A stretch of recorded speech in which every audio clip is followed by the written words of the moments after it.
Hey folks, I wanted to discuss how to determine what is Bakelite on the fly. That is, when you're in thrift shops, when you're in an estate sale, an auction, etc. Now, there is a positive test for Bakelite, and that is using Simichrome, which is a metal polish, and plastic polish. It's excellent for cleaning up Bakelite, polishing it to a high shine, but what it does when you rub some of this on a rag or towel or whatever and rub it against Bakelite, it'll leave a yellow residue. The paste itself is pink, so it's obvious that it's Bakelite when it leaves this yellow or brown residue. Just make sure it's not nicotine. So anyway, that's the way to determine Bakelite. Now, there are other methods. Running it under a hot water tap will give you a formaldehyde smell and such. Scrubbing bubbles is another product that they have used. But my understanding is Simichrome is the test, the #1 test, to determine it for sure. So as long as the Bakelite doesn't have a clear coat sprayed over it, like a clear plastic coat or something, then it will be Bakelite if it leaves that brown residue.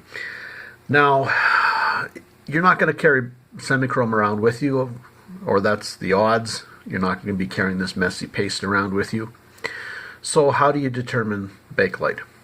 You know, theoretically, you could carry a little rag around with you with a little bit of this Simichrome on it, and hopefully it doesn't dry out when you happen to end up finding some Bakelite finally and testing it.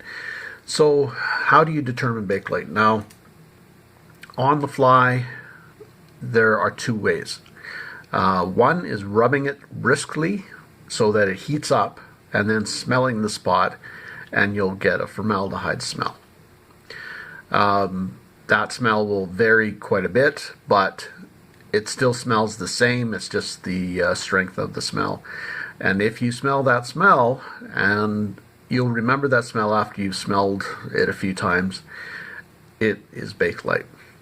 That formaldehyde smell. It's very distinctive, and you'll remember it. Now, not all Bakelite has a really distinct smell. There'll be that smell, but it'll be indistinct. So if you have problems with your sniffer, with your nose, with smelling, then that's going to be an issue. So there is another way. Now, Bakelite, these bracelets here are all Bakelite. They have a bit of the residual formaldehyde smell, but there is a difference between them and these two plastic bracelets. Now we'll take two of these and clack them together.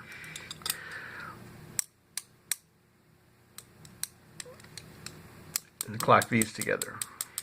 Now you can barely distinguish, but they do have a different sound. I don't know if it'll be coming through on the audio or not, but just doing that, they're pretty close. But if you dangle them, you can hear them ring. So the plastic, just regular hard plastic, tends to ring, whereas Bakelite has a softer sort of sound, and it kind of clacks rather than clicks. So you get a clacking sound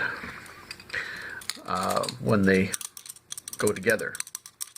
They don't ring, they're a little more hollow sounding.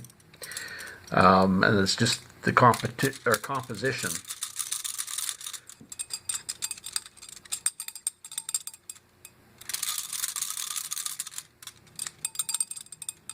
So can you hear the difference? There's that ringing sound in hard plastic, modern hard plastic, and the Bakelite has a hollower, duller sound. So they clack rather than click. So that is how you can determine Bakelite on the fly, and hopefully that will make you some money and save you from spending money on junk, plastic junk. Now this doesn't apply to lucite and other plastics, obviously. Lucite will also have a different sound than Bakelite, so get used to the sound of Bakelite, and basically you can pick it up quite easily and realize what kind of value you're picking up, rather than randomly picking up all plastic bracelets and hoping that some of it tests to be Bakelite. Alright, thanks for watching, and take care.